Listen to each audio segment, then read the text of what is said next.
En el video de hoy yo te voy a explicar acerca de biología celular. Las fuentes a las que yo estoy consultando son las siguientes. 1. Biología celular y molecular de Gerald Camp, séptima edición.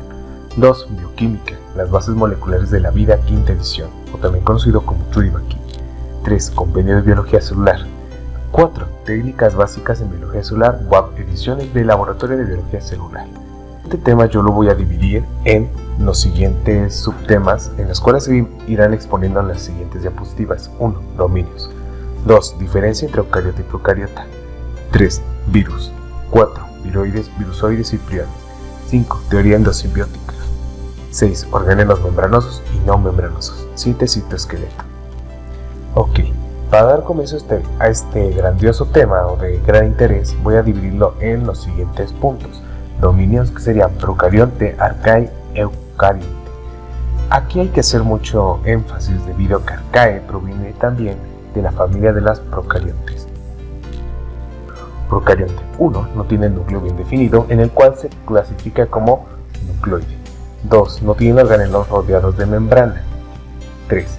Poseen pared celular o contienen ADN y ARN. De hecho, ahí está mal, que también diría contienen ADN y ARN. O esta reproducción también se puede llevar a cabo mediante algo que se llama pili-F, el cual les permite unirse mediante un enlace, a un sitio parecido a un ligando con la proteína, el cual les va a permitir compartir ADN. 2. Bueno, la siguiente importancia es que miden entre 1 y 10 micras. Contienen ribosomas. Grupo Arcae. Habitan en condiciones extremas, manantiales, sulfurosos, calientes, volcanes, etc. Principalmente autótrofas por quimiosíntesis, algunas heterótrofas. Se distinguen de las bacterias por su ARN ribosomal para ser exacto, pared celular y membrana plasmática. Eucarionte. Núcleo bien definido, presencia de organelos rodeados de membrana, ribosomas autótrofos. Aquí en el grupo de las arcaicas hay mucha importancia debido a que eso de que pueden vivir en hábitats muy extremos es debido a que tienen esas capacidades que directamente su ADN les ha permitido irse modificando con el paso de los años. Reinos celulares eucariontes. De los reinos celulares eucariontes se dividen Plantae, Fungi, Arcae, Animalia y Protiste, del cual los seres humanos somos parte de Animalia. Ok, diferencia entre células eucariontes y procariontes. Esto ya lo hice en un video anterior en el cual ya plasmé esta clasificación. La pongo para que tú puedas tener apuntes y puedas distinguirlo con mayor claridad cada uno de estos dos grupos. Aquí voy a hacer un pequeño énfasis que aquí es de mucha importancia entre una célula animal y vegetal que se llega a confundir, el cual no son iguales, debido a que el animal solo contiene una membrana, son heterótrofas, vesículas pequeñas, almacenan carbohidratos en forma de glucógeno, respiración celular es más sencilla de cambiar de forma. En la célula vegetal tiene cloroplastos y pared celular, vacuola, autótrofo, almacena almidón, ciclo de Calvin, oxidación de energía. Aquí hay que hacer mucha énfasis. ¿Cuál es la principal clasificación o diferencia entre esas dos células? Es debido a que la vegetal es autótrofa, debido a que con los cloroplastos pueden llevar el proceso de fotosíntesis y con ello poder consumir o más bien generar sus propios alimentos a partir de luz y elementos moleculares como son carbono, hidrógeno, oxígeno. Grupo procarionte. Características. El aspecto externo de la mayoría de las procariontes es semejante. Hay formas cilíndricas o de varilla, también conocido como bacilos, que es la imagen que tengo ahí, que la sacamos, bueno, directamente yo la saqué de una microscopía con un microscopio, vaya la redundancia, de barrido. En forma de lo que son en formas semejantes, serían las cilíndricas, formas de varilla o bacilos, esféricas, cocos y helicoidales como son los espirilos. Pared celular. La resistencia de la pared celular se debe en gran medida a la presencia de una red polimérica constituida por peptidoglucano, un complejo covalente de cadenas peptídicas cortas que unen largas cadenas de carbohidratos. Directamente lo que son los peptidoglucanos se puede confundir con el glucocálix, aunque son dos cosas muy diferentes.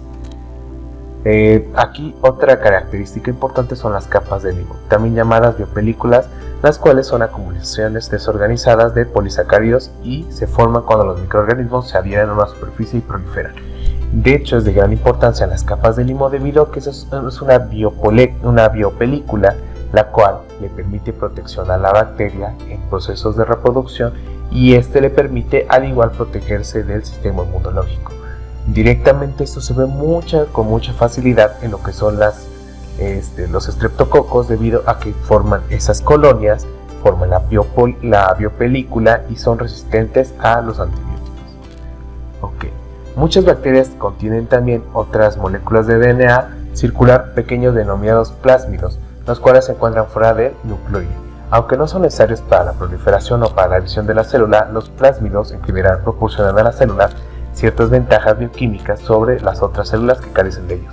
Por ejemplo, los plásmidos se encuentran con frecuencia en segmentos de DNA y codifican la resistencia a los antibióticos.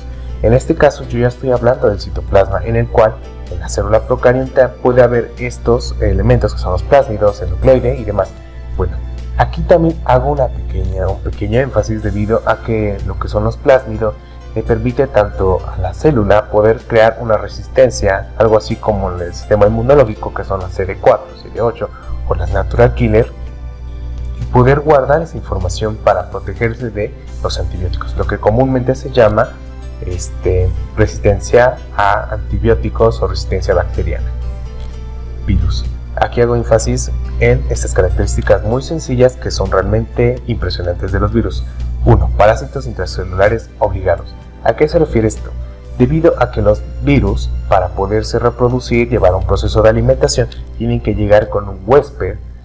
Puede ser una célula de cualquier tipo, célula ya sea como un eritrocito, puede ser una célula hepática, puede ser una célula nerviosa de cualquier tipo, depende del virus, y se encargan de introducir su DNA, se alimentan directamente del huésped y posterior llevan un proceso de reproducción.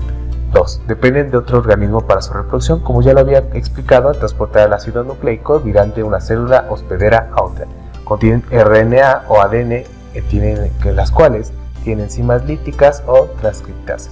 Tiene una cápsida, que es una cubierta proteica que envuelve el genoma, unas retrotranscriptasas o transcriptasa reversa. El principal ciclo de reproducción de un virus es el siguiente: 1. Anclaje. 2. Penetración. 3. Integración y biosíntesis. 4. Maduración. Y por último, liberación. De aquí siguen los viroides, virusoides y priones. Viroides. ARNs infecciosos, se replican en el núcleo en el cloroplastos y carecen de protección. Principalmente los viroides se puede considerar que es una porción proteica, la cual no se encuentra dentro de un huésped, es decir, que es el contenido proteico con la información del virus, la cual va a llegar a englobarse con otro hospedero para poder convertirse directamente en virus. Virusoides. Codifican uno o dos productos génicos, se replican solo en presencia del virus con laboratorio específico. ARN satélites. Estos son de gran importancia debido a que hay muchos mecanismos de reproducción de un virus. Hay virus que llegan, se meten al huésped, ¡pum!, se reproducen. Hay ciertos virus que tienen un proceso, vamos a decir, un reloj biológico, el cual hasta cierto punto, cierto tiempo que se encuentra codificado en el ADN, llega a ver esa reproducción, y otros los cuales son como un tipo parasitario, el cual se sigue alimentando de la célula hasta que llega un punto que vamos a decir, alimentación se convierte en autodestrucción, algo así como una lisis de la célula, y posterior pueden producir lo que son tipos de cáncer por vías de virus. Priones. Partículas proteicas infecciosas, forma infecciosa de una proteína, forma beta plegada o abundante en neuronas o enfermedades de vacas locas, como comúnmente se encuentra. Se propagan mediante la transmisión de proteínas anómalas con mal plegamiento. Cambia la formación de una proteína sana. Teoría endosimbiótica. La célula eucariota originaria era un depredador que se alimentaba de las células que incorporó eubacterias de vida libre que metabolizan el oxígeno y que fueron las antecesoras de mitocondrias. Bueno, la teoría endosimbiótica, la voy a explicar de una manera muy corta. Explica que los primeros cuerpos, o más bien los organismos celulares, los primeros cuerpos vivientes en la Tierra, se alimentaban de elementos, vamos a decirlo, que elementos comunes, que era el carbono, hidrógeno,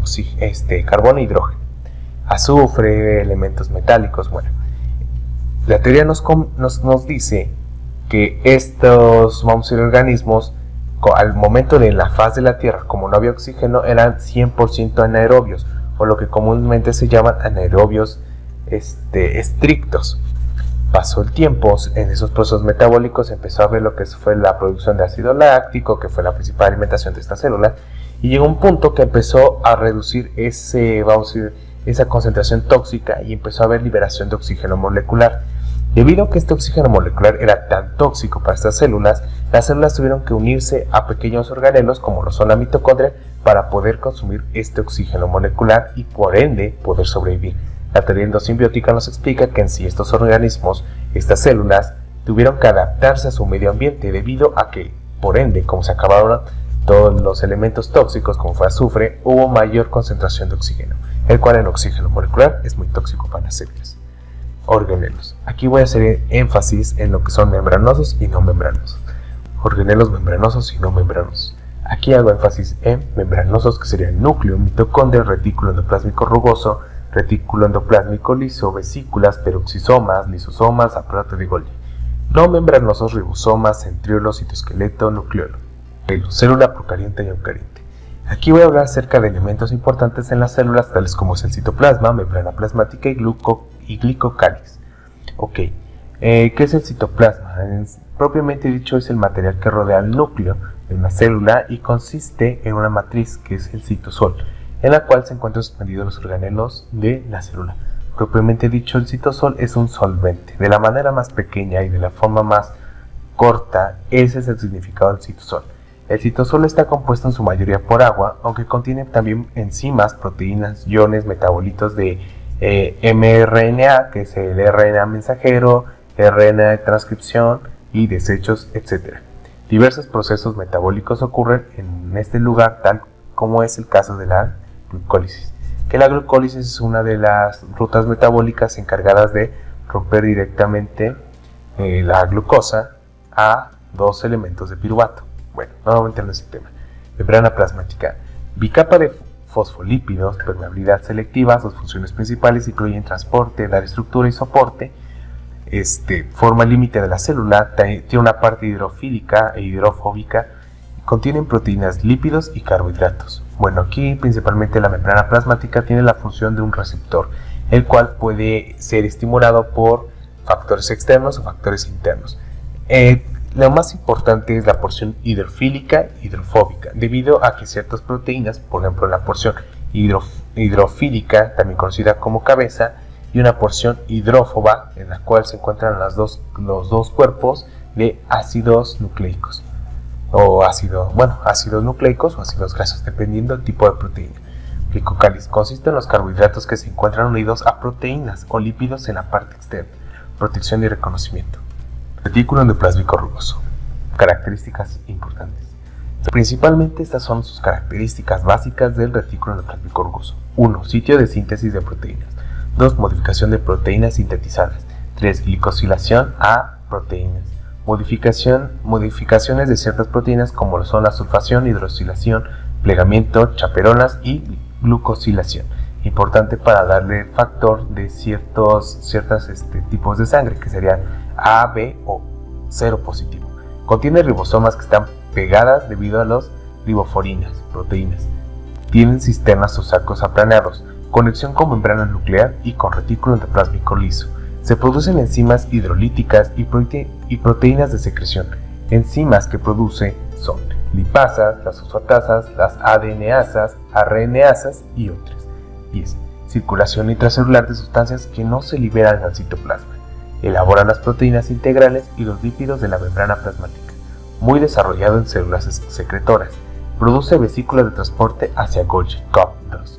Se sintetiza la partícula de reconocimiento de señal y se lleva a cabo la translocación. Proceso de acoplamiento del ribosoma a la superficie de los organelos y la introducción de la proteína inmadura en su interior, o también conocida como proteína. Retículo endoplásmico liso. Túbulos curvados e irregulares, sin presencia de ribosomas y tiene conexión con el retículo endoplásmico rugoso. Síntesis de lípidos, triglicéridos y fosfolípidos y esteroides. Detoxificación. Consiste en la transformación de metabolitos y drogas en compuestos hidrosolubles que pueden ser excretados por orina. Ejemplo, hepatocitos. Que principalmente la desintoxicación puede ser por medicamentos tales como serían los barbitúricos. Contiene translocadores lipasas que mueven estas moléculas de la cara citosólica a la luminal, que también se puede considerar que son proteínas de carácter lipoproteína, las cuales les permite dar el paso de externo a interno, recordando que el paso de una proteína del exterior al interior puede tardar de horas a días. En cambio, de una porción de una proteína hacia otra solamente puede tardar de 1 a 3 horas. Debido a este nombre también se llaman como tip-top. 6. Almacenamiento y liberación de calcio. Movilización de glucosa, glucogenólisis, que es la ruptura de glucógeno para liberar glucosa, que sería otra ruta metabólica. Aparato de Golgi. Características. Directamente aparato de Golgi tiene muchas importancias debido a que es uno de los organelos con mayor carácter para la vida y supervivencia de las células, así que lo voy a dividir en muchas diapositivas. 1. Sistema complejo de vesículas y sistemas sacos aplanados. Producción de GAGs, que luego serán proteoglicanos. Producción de la membrana plasmática, acrosomas y lisosomas primarios.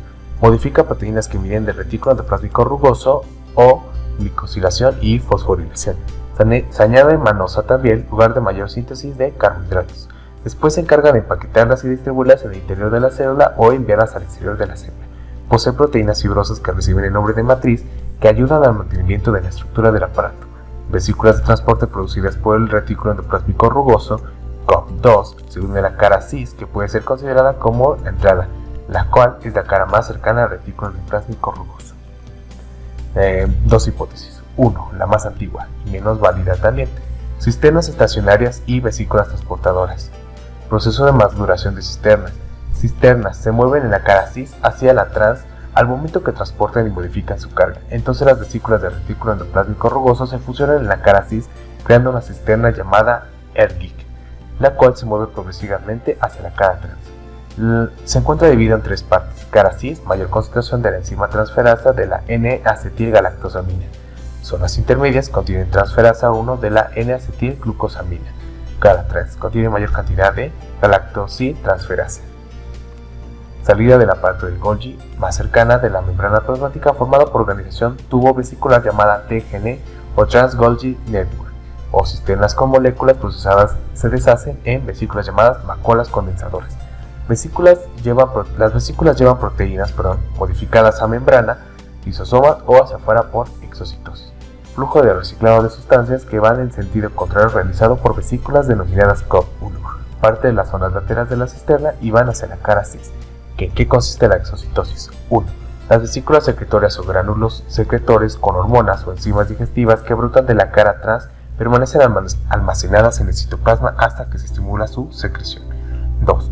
Este proceso de secreción se denomina exocitosis, que consiste en la fusión de los gránulos con la membrana plasmática y a continuación se libera el contenido de los gránulos en el espacio extracelular. Lisosomas. Características. 1. Vesículas con enzimas digestivas. Proteasas, glucosidasas, nucleasas y lipasas. El pH en su interior es cercano a 5, ya que su pH óptimo es ácido. Estabiliza el pH por la bomba de protones. Membrana lisosomal. Protege el citoplasma de la célula de las enzimas lisosomales. Eliminación de orgánulos funcionales. Exceso de estructuras citoplasmáticas por un proceso llamado autofagipos. Lisosomas primarios, provenientes de Golgi, contienen enzimas hidrolíticas. Lisosomas secundarios. Lisosomas primarios que se fusionan con otras vesículas. ¿Cuál es la función? Digestión de moléculas orgánicas. Pared celular. Características. Exclusiva de las células vegetales. Mantiene la forma de la célula. Protege a la célula del daño mecánico y previene la entrada excesiva de agua. Compuesto de moléculas de celulosa en forma paralela de microfibrillas. Compuesta también de proteínas y polisacáridos. Pared celular primaria. Permite crecimiento y expansión de la célula. Perforada por canales llamados plasmodesmos, que comunica la pared celular con otras células. Permite la entrada de agua hasta un punto en donde la célula se expande sin destruir a la célula. Puede existir una pared celular secundaria, pero solo en algunas